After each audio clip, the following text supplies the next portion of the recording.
Hello, everyone. Welcome to Derek's Football Corner. And as the famous saying goes, the final whistle is only the beginning.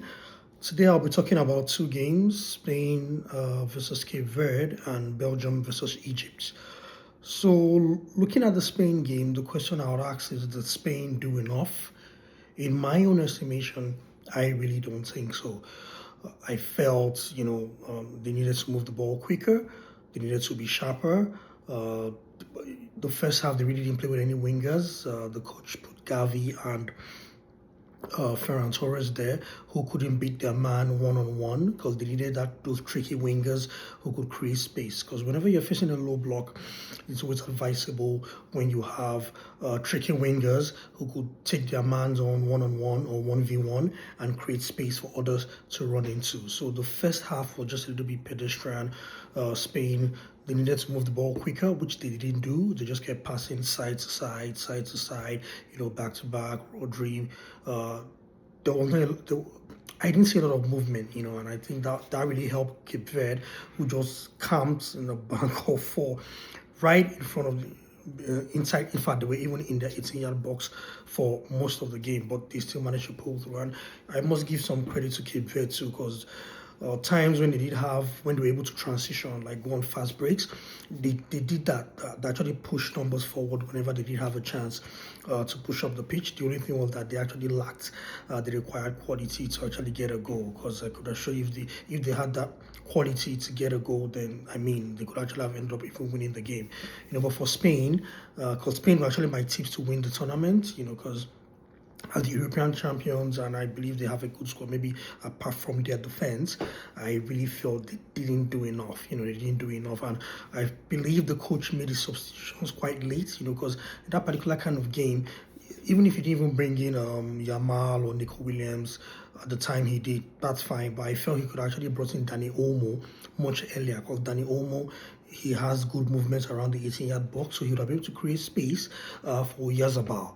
But it was just Spain were really quite pedestrian, and if they actually really want to go on and win this tournament, then they'll need to play much, much better, move the ball quicker, and actually try to be more creative and inventive, because Pedri was quite slow with the ball, though, and I really can't blame Pedri because there wasn't a lot of movement ahead of him, because Ferran Torres, Oyarzabal, and Gavi, which I really don't know what Gavi was doing on the left.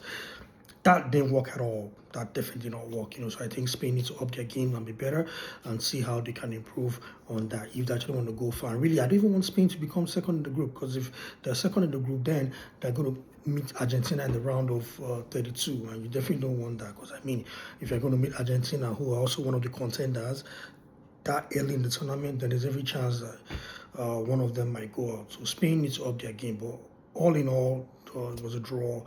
No goal scored, but I still believe Spain, they really do enough, and hoping in the next game they'll pick up. Now, looking at the second game between Belgium and Egypt, was quite a tight affair, and I must give credit to both teams, because both teams, they actually really played to win the game. Yeah, I know it ended one apiece, but I can assure you that both teams actually went all out and gave their best, and of course the man of the match was the guy that scored for Egypt, Ashaw. Fantastic goal, cracking strike, and to actually beat a goalkeeper of Courtois' caliber from that distance, that showed you that there's a lot of venom in that shot, and the guy, it was a well-taken shot, that was able to beat Thibaut Courtois from that distance. So that showed you that Ashaw really hit that ball accordingly. Omar Mamouche did actually get a lot of chances, like 2-3 good ones, but based on the season he just had, because he really didn't play a lot, if I'm being honest. So I guess his match fitness is not really up to speed. So that's why he was quite slow, and his decision making in the final third really wasn't up to speed. But I believe as the tournament progresses, he will get his match fitness back and he'll be much better. But Egypt, they're actually going to be a strong side, and I do believe Egypt will go far in this tournament. Among the African sides, Cote d'Ivoire are giving a very good account of themselves. Egypt also has done the same thing. Tunisia, that's a story for another day. In fact, that's a story for another day. So far, Egypt gave a good account of themselves. Cote d'Ivoire, thumbs up for them. In fact, they actually won. Then I think Senegal is yet to play, so let's see what Senegal has to offer. But coming back to this game, Belgium. Well, I just believe at times Jeremy Doku, his final decision wasn't crisp. Then of course De Bruyne had a good game, made quite telling passes and also some line breaking passes. So yes, I would say Kevin De Bruyne did well. Unana kind of like slows the game down a bit.